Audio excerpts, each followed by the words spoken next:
Hair transplant के बाद जो ग्रोथ होने वाला है it's very much a scientific thing. आप कोई चीज़ को ऐड करके या कोई चीज़ कर करके उसको आप स्पीड अप नहीं कर सकते। अब जहाँ हमने बोला कि एक शेडिंग या रेस्टिंग फेज आता है which is very much normal, वो होना ही है। आप कभी एक्सपेक्ट नहीं करेंगे कि ट्रांसप्लांट के बाद 2 महीने में 1 महीने के अंदर बाल आने लग जाए, ग्रोथ हो जाए। तो people at times as you said they start using different products, कर रहे हैं, विटामिन खा रहे हैं, सब कर रहे हैं। You don't need all those things, वो अपने टाइम पे आएगा।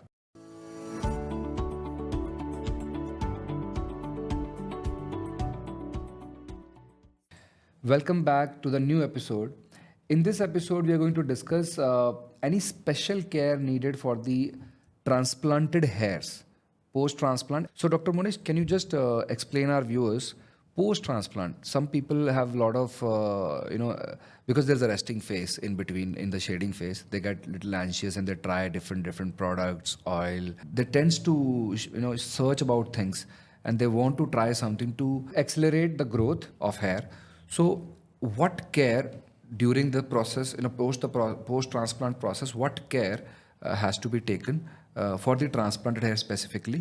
Can you please explain all that? या so we need to first understand here कि हेयर ट्रांसप्लांट के बाद जो ग्रोथ होने वाला है it's very much a scientific thing. आप कोई चीज़ को ऐड करके या कोई चीज़ कर करके उसको आप स्पीड अप नहीं कर सकते। अब जहाँ हमने बोला कि एक शेडिंग या रेस्टिंग फेज आता है which is very much normal, वो होना ही है। आप कभी एक्सपेक्ट नहीं करेंगे कि ट्रांसप्लांट के बाद 2 महीने में 1 महीने के अंदर बाल आने लग जाए, ग्रोथ हो जाए। तो people at times as you said they start using different products, कर रहे हैं, विटामिन खा रहे हैं, सब कर रहे हैं। You don't need all those things, वो अपने टाइम पे आएगा।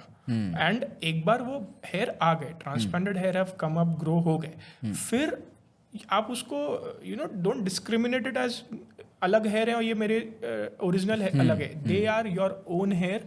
सो जो भी आप केयर बिफोर ट्रांसप्लांट आप करते थे अपने बालों के साथ, ट्रांसप्लांट के बाद भी आपको वही चीज़ करनी है। You don't need any special. अब पीपल आस्क एट टाइम्स के ट्रांसप्लांट बाद मुझे स्पेशल शैम्पू यूज़ करना है क्या, मैं कोई स्पेशल, इनके सैलून होते हैं ट्रांसप्लांटेड हेयर के, तो ऐसा कुछ नहीं है। अब नॉर्मल जो भी अपने हेयर केयर आप रूटीन आप फॉलो करते थे बिफोर ट्रांसप्लांट, एग्जैक्टली आपको वही करना है। इनफैक्ट ट्रांसप्लांट के बाद तो एक्स्ट्रा केयर मैं तो बोलूँगा थोड़ा कम हो जाता है। अब इमीडिएटली आफ्टर ट्रांसप्लांट 2-3 महीने तक तो आपको ना वहाँ ऑयल लगाना है, ना वहाँ पर कोई any kind of products apart from a shampoo और may be a conditioner use करना है। तो आपको इतना कोई ध्यान देने की भी ज़रूरत नहीं होती है। 3rd-4th मंथ के बाद जब उनका ग्रोथ स्टार्ट हो जाता है, they are now part of your own. जो आपका स्कैल्प के बाकी हेयर है वो वैसे ही हो जाएंगे। आपको कोई उसमें स्पेशल केयर की ज़रूरत नहीं है। वो अपने ही पेस पे, अपने ही स्पीड में ग्रो करेंगे, just like your remaining hair. Okay, so oiling कब से स्टार्ट करनी चाहिए हेयर ट्रांसप्लांट के बाद? पेशेंट ने हेयर ट्रांसप्लांट किया and people ask this questions कि सर मैं ऑयलिंग या ये सिरम या ये पर्टिकुलर प्रोडक्ट मैं कब से यूज़ कर सकता हूँ हेयर ट्रांसप्लांट करने के बाद? जो ट्रांसप्लांटेड हेयर है उनके ऊपर मैं कब से ऑयलिंग, मसाजिंग, ये पर्टिकुलर चीज़ें मैं कर सकता हूँ? तो उसके लिए कितना टाइमलाइन चाहिए? या पहले 2-3 महीना तो there is no need of only any kind of oil, और आपको करना भी नहीं चाहिए। Because as we know people, certain cases जहाँ पर लोगों को डैंड्रफ इश्यूज़ हैं या ऑलरेडी ऑयली स्किन है, हेयर फॉल हो रहा है, तो आपको ऑयल तो स्ट्रिक्टली अवॉइड ही करना है उन केसेस में। Because oil will provide a kind of environment for the dandruff to again grow back. और आपका हेयर फॉल एट टाइम्स भी इंक्रीज कर देता है। बिकॉज जब आप ऑयल लगाते भी हो तो you go for a regress, आप एक तरीके का मसाज करते हो, वहाँ पर ऑयल डिपोजिशन की वजह से again your dandruff will come back, hair fall उससे भी हो जाता है। तो 3-4 महीना तो आपको ऑयल लगाना ही नहीं है। एक बार आपके हेयर आ गए, द ग्रोथ हैज स्टार्टेड, तो अब नॉर्मली जैसे जो आपका ऑयल रिजीम रहता है, अब अगेन आई वुड से कि you are not suppose to कि आपने दिन भर ऑयल लगा के छोड़ दिया, आप बाहर जा रहे हैं तो all kind of dirt everything is getting deposit. नहीं, अगर आप ऑयल लगा भी रहे हैं, सी फर्स्ट अंडरस्टैंड, ऑयल आपका हेयर ग्रोथ में हेल्प नहीं करता। Oil is kind of a conditioning that you are doing to the scalp. तो उसको अगर आपको, या अगर एट टाइम्स पीपल कंप्लेन के ड्राइनेस हो रही है, तो a little quantity of hair आपने ऊपर लगा लिया हेयर में, may be not more than an half an hour, 30-40 minutes के बाद आप उसको वॉश कर लो। ओवरनाइट या लंबे टाइम के लिए नहीं छोड़ना है। बिल्कुल नहीं करना चाहिए। जहाँ पर आपको already you have a history of dandruff and you have a history of hair fall, वहाँ तो इतने ज़्यादा टाइम तक ऑयल लगाना भी नहीं है। सो ऑयल एप्लीकेशन फर्स्ट 2-3 महीना आई वुड से कि आप पूरा ही अवॉइड करिए। एक बार जब ग्रोथ स्टार्ट हो गया, हेयर हैव स्टार्टेड नेचुरल, उनका ग्रोथ साइकिल स्टार्ट हो गया, तब आप जिस तरह मैंने बोला you can follow the same oil routine, आप लगा सकते हैं। अब जहाँ लोगों को हैबिट है नहीं है वो ऑयल लगाने की, मतलब they have no tendency to apply oil, तो आपको ऐसा नहीं कि ज़बरदस्ती लगाना है, फिर तो you can avoid also, that is totally fine. और ड्राइनेस हो रहा है तो उसके लिए क्या प्रैक्टिस रखनी चाहिए, शैम्पू क्या यूज़ करना चाहिए पेशेंट को पोस्ट हेयर ट्रांसप्लांटेड एरिया के लिए? जैसे आपने बोला कि अगर ऑयल नहीं लगा रहे हैं, राइट, तो बहुत ऑब्वियस है कि वो ड्राइनेस डेवलप होगी, तो वहाँ पेशेंट को क्या अप्लाई करना चाहिए उस एरिया में? सी देयर आर सर्टेन शैम्पूज अभी हैं मार्केट में जो अवेलेबल हैं जो डैंड्रफ जो ड्राइनेस को अवॉइड करते हैं। अगर आई एम नॉट डिनाइंग ईयर कि ऑयल आप मत लगाइए, या अगर आपको ड्राइनेस प्रॉब्लम है, आप definitely you can apply little quantity of oil, but आपको वो ध्यान रखना है कि आप उसको कितने लेवल तक कहाँ तक लगाएंगे। अब अगर ड्राइनेस आपको हो रही है स्कैल्प में, आप थोड़ा सा little in you can say very little quantity में आपने ऑयल ले लिया, आपने स्लाइटली उसको रब कर दिया विदाउट मसाजिंग और रिगरसली उसको आप रब कर रहे हो, विदाउट दैट आप लगा सकते हैं, that is not a problem. ज़्यादा ट्रॉमेटाइज नहीं करना है, ट्रॉमेटाइज नहीं करना है at times. And at times अभी for your existing hair fall, कई बार हम पोस्ट ट्रांसप्लांट लोगों को मिनॉक्सिडिल और any kind of such topical spray हम प्रिस्क्राइब करते भी हैं। तो वो भी एट टाइम पेशेंट ने हमको खुद बोला है सर कि when I have started using minoxidil, मैं लगाता हूँ for the existing hair, so it tends to help me keep the scalp also moist for good amount of time. तो वो तो एक तरह का एडवांटेज होगा आपके लिए कि यहाँ ना कहीं नॉट जस्ट आपका ड्राइनेस बट एक तरीके का ग्रोथ को भी हेल्प कर रही है मिनॉक्सिडिल, तो you can continue with that all as well. Okay. And swimming अगर पेशेंट कर रहा है पोस्ट ट्रांसप्लांट, स्विमिंग लोग कर रहे हैं एंड क्लोरीन वाटर रहता है स्विमिंग में, तो उस केसेस में उनको क्या केयर करनी चाहिए ट्रांसप्लांटेड हेयर के लिए, और इन जनरल उनके बालों के लिए उनको क्या केयर रखनी चाहिए? Should they wear this bathing cap और swimming cap while doing swimming, or can they do it without using any swimming cap? सी आपने अब ट्रांसप्लांट किया है या नहीं किया है, हेयर के लिए कंटिन्यूस एक्सपोजर टू क्लोरीन और any chemicals is obviously not recommended. आपकी हेयर क्वालिटी डेफिनेटली उससे इफेक्ट होती है। सो ट्रांसप्लांट के बाद फर्स्ट मंथ तो आपने स्ट्रिक्टली अवॉइड किया, 1 महीना स्विमिंग नहीं करनी, 1 महीना बिल्कुल स्विमिंग नहीं करनी है। फर्स्ट मंथ के बाद जब आप जा रहे हैं स्विमिंग, यू कैन स्टार्ट कर सकते हैं, लेकिन always make it a point कि आप एक तरीके का जो स्विमिंग कैप आती है, स्कल्प कैप आती है, वो यूज़ करके आप स्विमिंग करें।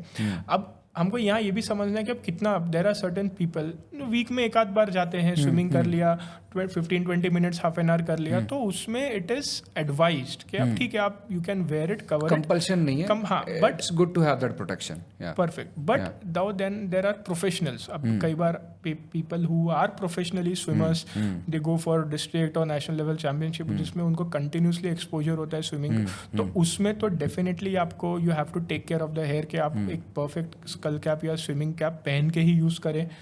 Avoid any kind of excessive exposure to chlorine और any other chemicals to your hair, so that the quality of the hair is also maintained simultaneously. Okay.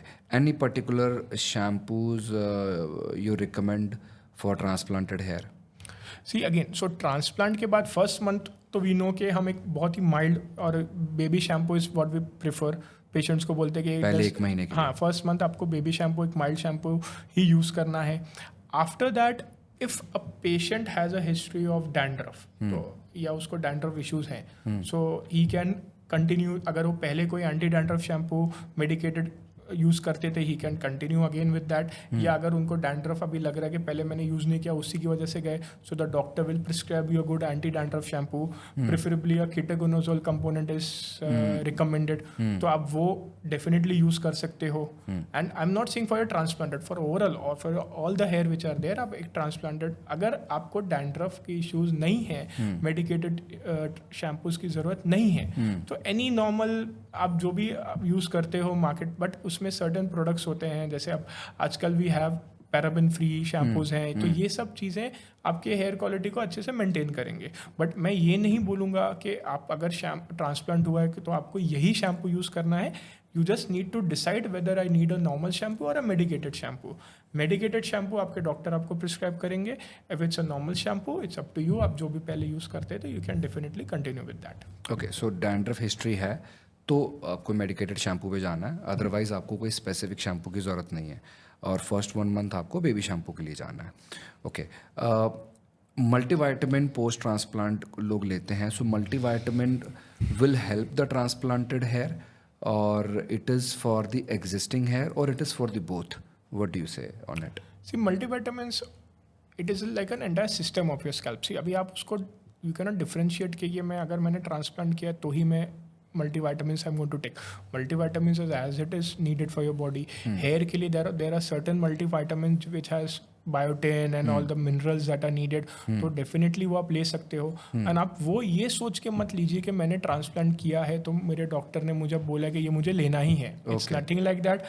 आप नहीं भी लेते हैं, there is going to be no compromise with your results in any way. But अगर हमको पता है कि शायद डाइटरी कंपोनेंट हमारा पूरा नहीं हो पाता है, हमारी डाइट में वो सब चीज़ें नहीं हैं जो, तो एक multivitamins which has biotin, mineral, zinc वगैरह डॉक्टर विल आपको देंगे. आप बिल्कुल ले सकते हैं, उसके कोई साइड इफेक्ट्स नहीं होते हैं. आपने कुछ महीने ले लिया, then you can stop also. So it's like on and off you can consume, but it is not a necessity.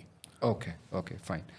So, as we just discussed, after hair transplant, on your transplanted hair, you do not have to take a specific care, और कुछ additional आपको उसके लिए कुछ नहीं करना है, ठीक है?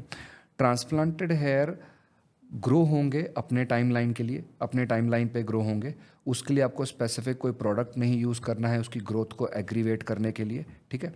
सो जैसे मल्टीविटामिन्स हमने डिस्कस किए, multivitamins a patient can take even without a transplant as well. Deficiency which you have in your nutritional diet, that can be enhanced by the vitamins. And post transplant, you need to in fact cut down your normal care also. Before transplant you used to apply oil, you used to apply xyz things, but after transplant you have to avoid all that for maybe 2 to 3 months. You have to even cut down the normal routine also. So in fact the care is reduced on the transplanted hair as far as the products are concerned. Okay, now once 3 months 4 months are over, now you can start using oil on the transplanted hair, or on the non-transplanted hair you can apply oil, but applying oil should not be very rigorous. You should apply oil, and after few like 30 minutes or 1 hour you can wash off your head. Okay, and minoxidil and multivitamin will help the existing hair to maintain the existing hair. Transplanted hair will not require any sort of additional care, and that's how we can conclude this topic. You can just continue the normal routine post hair transplant. You do not require a specific product to enhance the growth. That will come automatically with the timeline of 6 to 8 months. Stay tuned. We will come back in the next episode with the new topic. Till then, thank you.